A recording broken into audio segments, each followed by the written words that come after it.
අද ඉස්සොඩෙවල් එකක් හදමු.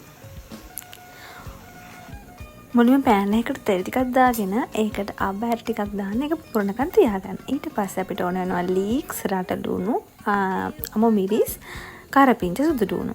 ඒත් එක්කම අපි කැරටුත් දානවා මේකට. ආලු මිරිසුත් තිබ්බනම් හොඳයි. ඉස්ස ටික හොඳට හොදලා සුද්ධ කරලා තියාගන්නවා. පැත්තකින් දැන් සුදු ලුණුයි කරපිංචයි දාලා හොඳට මික්ස් කරලා පොඩක් එක රන්නන් පාටන ගමු. ඊට පස්සේ රටලුණු ටික දාගන්න.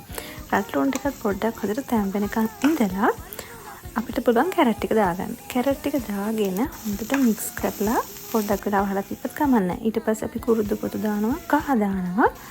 ඊට පස්සේ ගම් මිරිස් කුඩු දානවා, කැරි මිරිස් කුඩු දානවා, ලුණු කුඩු දානවා. මේ ඔක්කොම හොඳට දාලා මික්ස් කරලා අපිට පුළුවන් දාගන්න ඉස්සෝ ටික. ඉස්සෝ ටික හොඳට දාලා පොඩ්ඩක් අර එකේ තැඹිලි පාට ගතිය මතු වෙනකන් හොඳට කලවම් කරන්න. කලවම් කරාට පස්සේ අපි සෝස් එකක් දානවා. මම ගාලික් සෝස් එකක් යූස් කරේ. ඔයාලට පුළුවන් කැමති එකක් දාගන්න. ඊට පස්සේ හොඳට වහලා තියලා දානවා අපි ලීක්ස්. ලීක්ස් ටික දාන්න වහන්න එපා. පොඩ්ඩක් මැලවෙන්න තියන්න.